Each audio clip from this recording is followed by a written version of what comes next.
The biggest thrill for me was when we hit wardrobe. And I happened to view Arnold's wardrobe tape, and when my arms taped out 1 inch bigger than Mr. Olympia's, that made Jesse Ventura feel pretty good. Well, I'm very happy about that, because then my joke worked. Because I told the wardrobe department they should tell him that. Welcome back to our Part 2 coverage of Predator. If you haven't seen our first part, we suggest you do that. Otherwise, let's move on.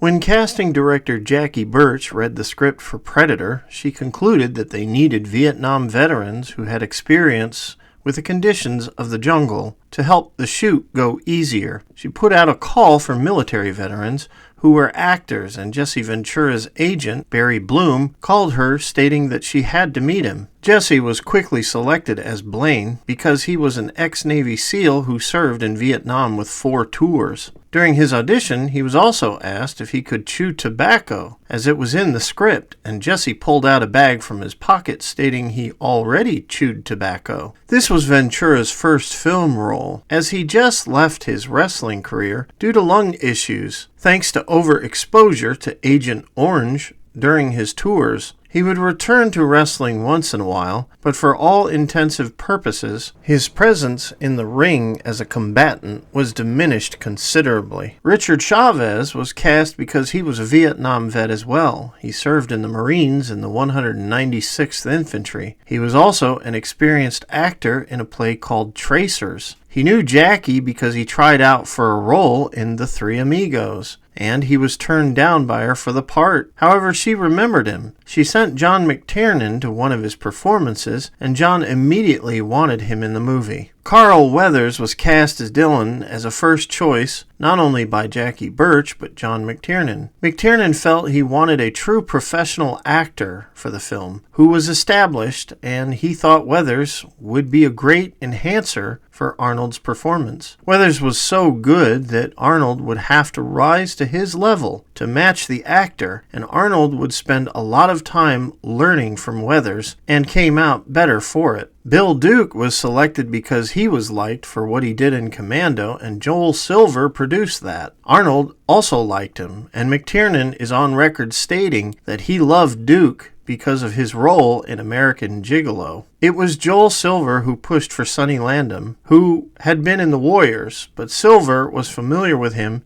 as they worked together in 48 Hours. To cast Sonny, the insurance company demanded that he have a security guard on him 24 hours a day. The guard was there to protect others from Sonny, as he was that much of a bad boy. His guard was 6 foot 6 inches tall and was responsible for knowing the actor's activities and locations at all times. Many on the set could feel Sonny's intensity, even when he was not partying. If you get real close to Sonny, you can hear the fuse. Sonny was a party man, and in one instance, Bill Duke went out to a Mexican club on a weekend with Sonny to see how out of control Landham could get. Duke stated Sonny was crawling around the floor, and either he was touching or kissing women's legs on the dance floor. One night, Sonny lost it and almost threw his bodyguard off the balcony of his room. It was stated the guy had to weigh almost 400 pounds. He was huge, and Sonny scared him. The bodyguard came down from the hotel and quit shortly thereafter. Shane Black had just finished writing Lethal Weapon and was cast as Hawkins, and the producer's intention was that if they hired him, they could manipulate him into doing some script doctoring during downtime on the set. However, this did not turn out as they had hoped. When the time came for the producers to convince him to do rewrites, Black turned down the offer and explained he was just an actor in the movie. The only contribution he made in the movie was dirty jokes. Thus, co-producer John Davis stated that his character was the first to die as a result of his resistance. Elpidia Carrillo has a fascinating story involving her upbringing, and it's pretty tough, but she carved out a career as an actress playing against Jack Nicholson in The Border, Richard Gere in Beyond the Limit, Gene Hackman in Under Fire, and James Woods in Oliver Stone's Salvador. She was an easy pick to play Anna.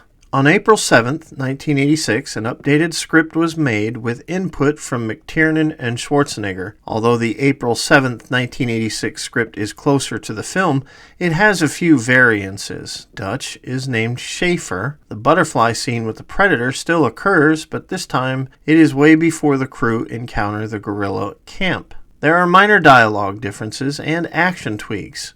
Anna has more Spanish dialogue where she throws threats and insults at Dylan during her early capture. Later in the movie, when Mac and Dylan are trying to assault the Predator, Mac is killed like the early script when he mistakes a limb of a tree for the Predator's arm. There is an extra scene with Anna alone, running through the jungle looking for the LZ after she runs from the Predator. In this script, there is a longer fight between the Predator and Schaefer before he enters the ship. Like the earlier version, Schaefer uses the Predator's weapon to kill the Predator as the ship door closes and the ship explodes after Schaefer runs for cover. Then Schaefer is picked up by the helicopter and Anna is there. They hold hands as the helicopter flies away. With everyone cast and a new script finished, training began for the actors. Their training was to take place in Los Angeles for a month to physically prep for the film. Then they were sent to Mexico, where military advisor Gary Goldman met the actors and quickly realized they were not up to par for combat scenarios. So I took them out for a run. I was looking at these guys, and most of them were pretty big guys. But in combat, if you can't run, you're fucked. It doesn't matter how many inches your neck is. The military advisor worked them hard and taught them how to climb trees, handle weapons, and rappel down ropes. For most of the training, Jesse Ventura and Richard Chavez needed little teaching due to their experience. We had to learn how to move silently through the jungles and communicate with hand signals. For a short stint, there was a delay with Schwarzenegger as he was wrapping up another film, and during this down period, Joel Silver hired David Peoples from Blade Runner fame to do minor polishes to the screenplay. Principal photography began in March 1986 by some sources, while others, like AVP Galaxy, state that filming began in the second week of April 1986.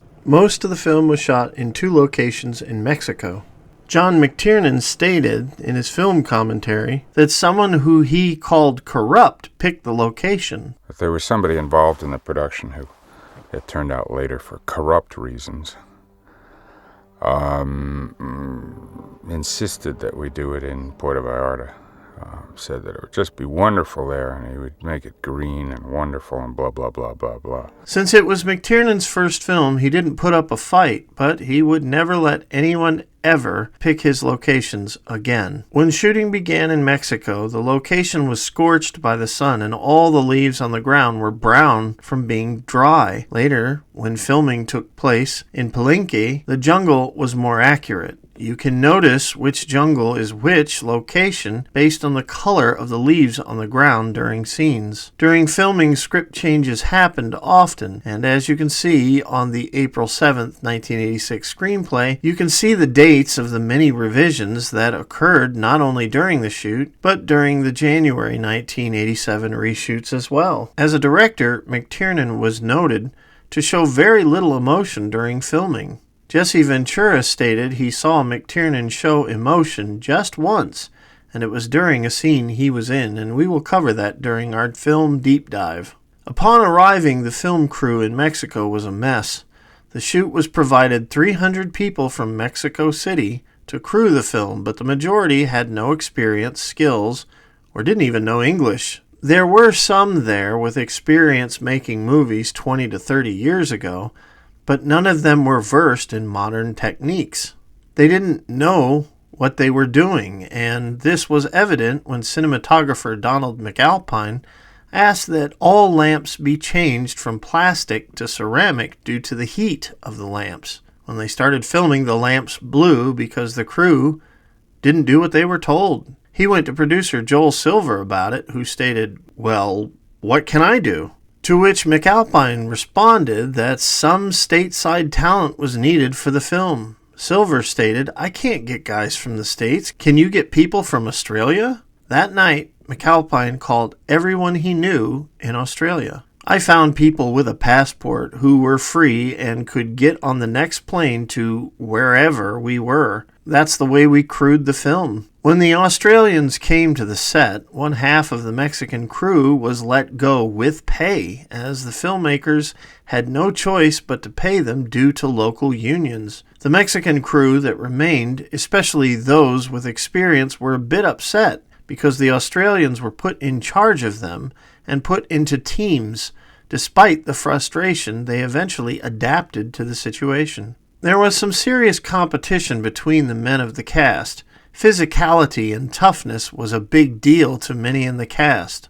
The word manly man was thrown around a lot. Schwarzenegger bought out 2 ballrooms at the hotel and shipped in exercise equipment so he could focus on his physique. Arnold encouraged the others to join in, and soon it became a competition between the men, like all things on the set. Cast members would try to one-up each other constantly. Weathers would state at first they would exercise around 5 a.m., and when folks started trying to show up early to one-up each other, it kept going on and on until they started waking up at 3 a.m. to train.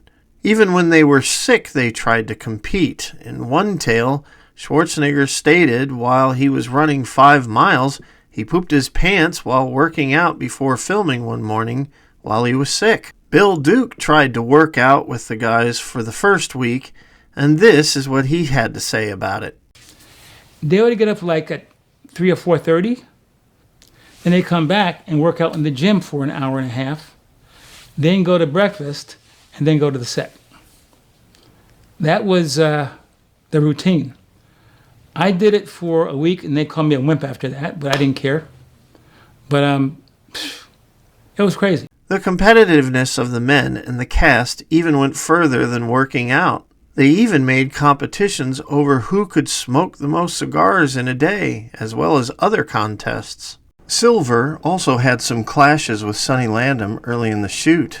Joel Silver and I got into a couple of things like my travel. They were supposed to include travel for my girlfriend, and they didn't. And I said, take the contract and shove it. One night, Joel and I got into it over the phone, and I was saying, cram this movie. I don't want to do it anyway. They'd say, okay, today we have to make the Sonny Landham contracts, but then they'd forget them. I never got a contract to sign, and in those contracts they ask you to give up your likeness and waive that. I don't waive anything. During filming, there was a moment where Richard Chavez rested between takes against a tree. Little did Chavez know the tree was covered in fire ants. The next thing I know, I am covered in red ants. I was bitten almost 100 times down both my arms and went into a little bit of shock. Was running through the jungle, ripping my clothes off, butt naked. They had a water tank, and I went into the water tank and just doused myself. On April 25th, 1986, production halted for a short bit for Schwarzenegger to get married to his wife, Maria Shriver, in Hyannisport. The production resumed on May 12th. As filming went on, a lot of folks lost a lot of weight. Most lost weight because of the heat, and more lost weight avoiding eating local foods in fear of getting sick. Even shipped food was not without hardships. In the jungle, there were nets to keep bugs out, but it did no good. Finally, the crew and actors had to accept that any food in the jungle would have some bugs in it. Jesse Ventura called it extra protein. Restaurants were checked and approved by the film crew, but one day, Arnold went to a restaurant that had not been approved, and he got really sick. He was bedridden for a few days. The shoot, like the food, was really tough, as it was hot, dusty, pollen-filled, dirty, and grueling. None of this broke the film, though. What really caused the most hardship was the 2 Predator outfits made by Richard Edlund. When the suits came to the set, the first and second act of the movie was filmed and canned. When the crew saw the first outfit for the first time, one of them said, "It looks like a giant rubber chicken. It's pretty hard to have the most deadly alien from outer space coming to hunt man, and it looks like a fucking chicken, unless you're doing a comedy." The real suit came shortly thereafter, and it wasn't any better. This was a disaster. Schwarzenegger seemed more charitable, describing the outfit as a lizard with the head of a duck. McTiernan was severely worried. He contacted the studio immediately. Despite his worries, they shot a few days with the outfit, but they didn't look very good. Jean Claude Van Damme was cast as the original Predator. Before filming began, he constantly visited Jackie Birch's office, begging for work and showing her his moves. So when the idea of a unique ninja-like hunter killer, she thought of Van Damme. For years, Van Damme sparred with Chuck Norris, and he got a job in the stunt team in Missing in Action because of that. He had bit parts in Monaco Forever and Breakin', but his first real role was in 1986 in No Retreat, No Surrender as a Russian baddie. Predator was a big break for Van Damme, but being unseen in a suit wasn't something he thought was a break. The intent was to have the creature be like a ninja hunter, utilizing Van Damme's martial arts skill. There are many takes on why Van Damme did not last as the Predator, and like always in Hollywood, there are different takes as to what the truth is. In the end, you're going to have to decide what take you believe. We're just going to lay out the popular ones with interviews and quotes to back them up. For starters, there are things that are straight up front. It was stated that Van Damme was 5'9", and when he stood next to the other actors, who were mostly over 6 feet tall, the filmmakers knew they needed someone else. It was also stated that Van Damme kept complaining about the suit, both about its discomfort and the fact that he would never be seen, and he even passed out a few times. This is Jean Claude Van Damme's take. Yeah, I like to breathe, and now they're gonna do my head and everything, and I've got my friend next to me. I said, man, I ain't gonna make it. And so they put in my mouth like a tube. Oh my God. And at that time, I was just to them a stunt guy, right? Right. And I was covered into that cast for at least 20 minutes. You say, if you feel like you cannot breathe, just go like this with the finger, and I'll pull that stuff away from you. And I did it. I start to panic, and you go, no more, 5 more minutes, and finally the cast came out.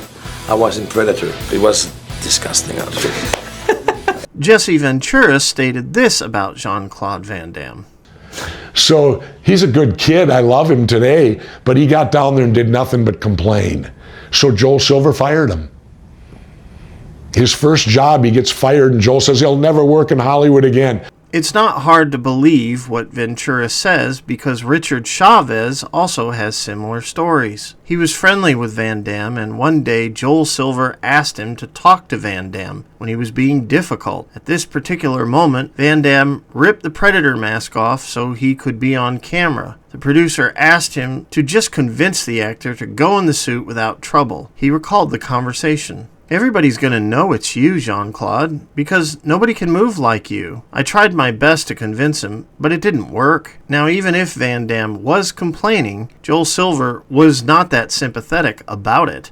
One day, when Van Damme passed out from the heat, Bill Duke recalled that Silver stated, "Jean, I know it's hot, but we're losing time, man. If you pass out one more time, we gotta fire you." Duke stated that Van Damme replied that he wasn't passing out on purpose, but it didn't move Silver at all. Clearly, both sides were knocking heads, and it just wasn't working out. On-set accounts stated that Van Damme kept trying to pose the creature kickboxing in scenes, and it annoyed Joel Silver to the point that he pulled Van Damme into a trailer to give him hell about it. Visual effects supervisor Joel Hynek said he was a witness to this, and he recounted the events later. He stated that Joel Silver ripped into Van Damme. "You gotta stop kickboxing. Look, the Predator is not a kickboxer." To which Van Damme stated that how he saw the creature, it was. "I must do that. That's how I see the Predator." Joel Hynek would go on to say that Silver just shrugged, and then he fired Van Damme on the spot. This happened several days after Van Damme arrived, and Silver stated to Van Damme that he would never work in Hollywood again. Little did Silver know that in 1 year, Van Damme would have great success with Bloodsport, and soon have a multi-picture deal and become a sizable star in the 90s. However, another scenario was given by second unit director Craig Baxley, who does not sound accurate since Van Damme was filmed in the costume and did spend a few days on set. Still, since Craig Baxley is quoted stating this, we are reporting this just for you to have all points of view. According to Craig Baxley, the costume cost $20,000 and had the head of an ant. When Van Damme saw it, he tore the mask off his face and threw it on the ground where the mask shattered. Baxley claims Joel Silver was near him and was outraged and said, "What the fuck are you doing? You'll never work in Hollywood again. Get off my set." So as you can see, there's a lot of different takes on what happened with Van Damme in this film. Yet Van Damme wasn't the end of the problems. Sonny Landham decided to go ballistic one night and put underwear on his head at 3 a.m. in the morning. He decided to rappel down the hotel walls with his getup and then proceeded to fall and crash into the room with 70-year-old tourists. Director John McTiernan tells us what happened next. And it was a race to the airport to get him out of the country before the federales got to him to arrest him. Knowing that the suit wasn't going to work, another concept for the Predator tried to have a monkey in a red suit, but the monkey ended up hating the outfit and was embarrassed when it wore it. After getting dressed, it would hide in the trees. They tried using a monkey for a week, and then they just knew it wasn't working. After seeing the footage of Jean Claude in the suit, Fox backed off the film and shut it down. According to McTiernan, the scene that specifically caused the halt was when the Predator grabbed Shane Black's character and dragged him in the jungle. When 20th Century Fox got the footage, they could not put it together in their minds. If this was done with anyone but Arnold, it would have went straight to video. I'm serious. The studio gave up on the film. The word was, "We'll finish this on the back lot." The shutdown for the film officially occurred in June 1986, and during this time the film's current editor, Mark Helfrich, was ordered to cut the picture so the studio could see what they had. Helfrich made his own cut without McTiernan's input. After the first 2 acts were edited, which is pretty much what you saw in the film, the studio really liked what they had. They were encouraged by this and invested more in the film. With his cut done, Helfrich walked away from the project. The studio then put out a call for a new Predator costume. Rick Baker made a move to make the outfit, but Stan Winston finally won out. On his way to the job with James Cameron, Winston was sketching monster ideas. Cameron chimed in and said the creature should have some mandibles. Winston used that idea. He would spend 2 weeks fleshing out concepts, and when he got to the studio, they loved his ideas. Jean Claude's replacement for the creature would be Kevin Peter Hall, who was 7'2" and had recently played the Sasquatch from Harry and the Hendersons. Upon taking the role, Kevin had to immediately train to get in shape because not only did he have to sport the heavy costume, but he would have to fight Arnold as well. In January 1987, Arnold and the crew returned to finishing the film in Mexico. They went to the giant tree set where Arnold would finish the 3rd act fighting the creature. The entire spaceship idea was cut from the film due to budget reasons, and it was simplified, which actually made the film better. When the 3rd act was finished, they needed an editor, and John F. Link was selected. Link stated he really didn't mess with Helfrich's first 2 acts much. The only things he changed were tweaks, and most were done at the desire of McTiernan. Link focused on the 3rd act mainly, and it became the movie we know today. In the end, the film's budget was around $15 to $18 million, and it was released on June 12, 1987. To accompany the film's release, there was very little merchandising. There was the standard novel and soundtrack, and there was also a Nintendo video game released in 1987 with the character of Dutch running through some very weird levels, fighting some very different enemies than what he fought in the film. As for the film's release and the movie itself, we will cover that in our final video. Until then, avoid the jungles out there. No, I think we need to cover ourselves in mud to avoid being seen. Peter, Joe's right. It's only a movie. Oh, God, somebody farted! Ah, it stinks! We should not rule out the Predator having been the farter. If you like what you see here, click like and subscribe. Use Super Thanks. It helps.